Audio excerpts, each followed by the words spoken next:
is the reality that Elon Musk has banned a bunch of actual citizen journalists who happen to be on the left. When Elon Musk talks about citizen journalism, he's talking about people that will do his bidding. He's talking about people that live in like Malaysia, but then tweet about Portland, Oregon every goddamn day. You know, like Ian Miles wrong. That's who he's talking about. He has quite literally destroyed essential citizen journalists. Day 2 of Elon's securities fraud lawsuit. The judge is saying the court took on great pains to make this happen. I'm not going to accept 150 pages of stuff every night, the judge said, of objections. Are you devoting any other time to other cases? Yeah, I didn't think so. Right on cue, Elon is tweeting, the judge just finished talking about how he's tired of them objecting to the New York Times article. How many times do I have to rule on that, the judge said. Elon Musk immediately tweets right on cue, says media wants to control what you know, which is why citizen journalism is essential. Of course, the irony of this statement in and of itself, which got 96,000 likes, is the reality that Elon Musk has banned a bunch of actual citizen journalists who happen to be on the left. When Elon Musk talks about citizen journalism, he's talking about people that will do his bidding. He's talking about people that live in like Malaysia, but then tweet about Portland, Oregon every goddamn day. You know, like Ian Miles wrong. That's who he's talking about. He has quite literally destroyed essential citizen journalists. One of the more popular ones was, again, a citizen journalist who was tracking his jets and tracking other jets, as a matter of fact. If you remember, that was a big part of this saga. He also literally didn't just take down citizen journalists. He took down journalists. Like he took down like Chad Loader, many other anarchist writers, many other anarchist, reporters. But he also took down people who write for Washington Post. It's crazy. He just means whoever doesn't like him. That's it. Now, if you're familiar with today's topic, Elon Musk got Tesla tangled up in a securities fraud lawsuit for tweeting this. The funding was not, in fact, secured. I'm considering taking Tesla private at 420. Funding secured. Some of you may recall the SEC fined him $40 million in 2018 as a result and forced him to step down as chair of Tesla's board.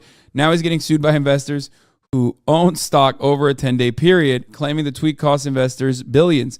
In April, the judge presiding over this case determined that most tweets were false. Now we have a jury that will rule on the extent of any damages, whether Musk acted deliberately, and whether the statements affected Tesla's share prices. Last but not least, Elon argued he wouldn't get a fair trial in San Francisco due to local negativity in the Bay Area and press coverage around Twitter acquisition. He asked the judge to relocate to West Texas instead. Obviously, the judge said no. This man sure does have his priorities straight today. The World Economic Forum should control the world, says Elon Musk. We're on recess, which is giving me time to catch up to speed and perhaps giving you time to think more poll ideas.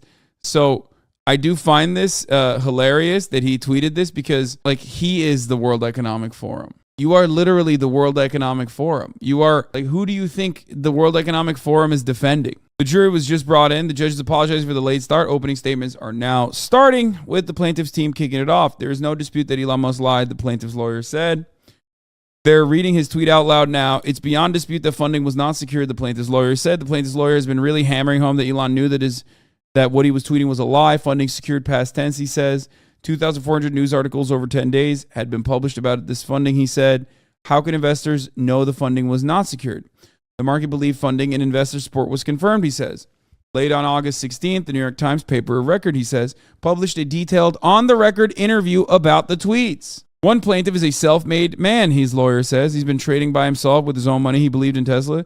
He will describe how his life savings for the last 50 years almost wiped out due to Elon's tweets. Now we're switching over to Elon's team. They're bringing up a calendar to keep track of the dates, the 10-day period. Elon Musk was considering taking Tesla private. That was indisputably true, and they cannot prove otherwise. But now we're in a court discussing whether it was a fraud. It did not materially matter to the market, he says. How can you claim that? How can you claim that it did not materially matter when he is the key man? Okay, so everything he tweets materially matters to the market. But this wasn't even just him smoking weed on the Joe Rogan Experience, which lowered stock prices. This was him saying something about the stock itself. It is such a clear-cut instance of stock manipulation. I don't know how you can defend this. This literally is the textbook definition. He just very clearly did the textbook definition of the thing he's not supposed to do. And his lawyers are like, actually? Yeah, no, you're wrong about the textbook. It's insane. The fact that the financing was not an issue, most lawyers says. The only roadblock was the shareholders' approval, which was critical to the unique structure Elon was seeking to take Tesla private, a structure to protect Tesla shareholders. When Elon revealed the truth, the stock went up. In real fraud cases, when the truth is revealed, the stock goes down, Musk's lawyer says. The tweet communicated a basic truth. He was actively working towards taking Tesla private at 420, the lawyer says. Shareholder approval was the only thing keeping Tesla from going private. It wasn't because of a lack of funding. This is literally identical to the Logan Paul rug pull.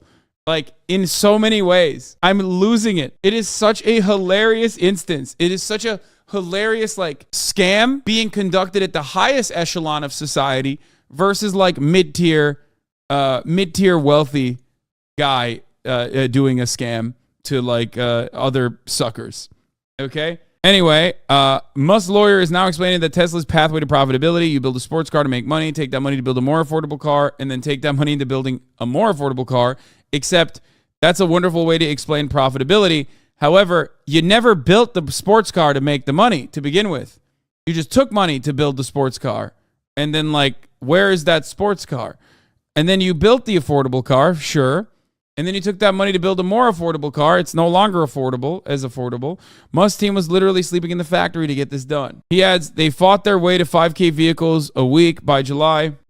This accomplished this goal. The accomplishment was to allow, okay, let's continue. The master plan they're describing is the OG Roadster, the Model S, the Model 3. They did that. The sports cars, the Roadster, they built 2,500. Okay, well, 2,500 of the Roadsters did make it eventually. Anyway, he adds they fought their way to 5K vehicles by a week. By July, Tesla accomplished that goal. This accomplishment allowed Musk to think about going private. He had reasons. Wild swings in the stock price were a distraction for the employees who were long-term holders of Tesla stock. His lawyer adds Saudi Arabia had the kingdom's money to pursue Elon Musk and Tesla. Musk's argument in court is that Saudi Arabia's public investment fund agreed to provide the financing. His connection to Saudi Arabia is so wild. There was a meeting to take Tesla private with Yasser Elon. There was a handshake. Later, Elon sends an email to the Tesla board to take Tesla private at $4.20 a share. Musk had one concern, and it was for his shareholders, lawyer says. Musk contacts several for financing, lawyer says. Founder of Dell, Michael Dell, Egon Durbin, CEO of Silver Lake, to advise Dell, Dan Dees, and Goldman Sachs star banker. Then the Financial Times breaks the news that Saudi Arabia, this country rich in oil, now owns Tesla, a clean energy company, his lawyer says. Musk was on his way to the airport when he saw the leak, which came from that handshake meeting I mentioned above. What can Musk do, his lawyer says in response. He tweets his thoughts quickly. Because of the leak, and Musk is thinking aloud. He rushed, lawyer says. In his rushed, reckless state, he used the wrong words. He should have said, funding shouldn't be an issue. We met with PI fee. Funding wasn't an issue, the lawyer says. He just chose the wrong words. He hadn't planned to tweet this. It was a split-second decision. Guys, his crackpot team of lawyers got him off a defamation suit by saying file is actually slang in South Africa, okay? He very openly claimed that one of the divers in that cave was a file and doubled down on it. And then when he was sued for defamation, they said, oh, well, file is a South African joking term. And they got him off that defamation suit, okay? They've done this before, and they will continue to do it. And in most instances, the legal system will let you do it. It wasn't a deceptive plan, the lawyer says. He was trying to quickly get in front of it. Imperfect or not, disclosure was a better route. These tweets were informal, sporadic thoughts, the lawyer says. There were technical inaccuracies like using the word secured and only. These technical inaccuracies didn't matter to the market. That's insane. No, that is the entire point. What a defense, dude.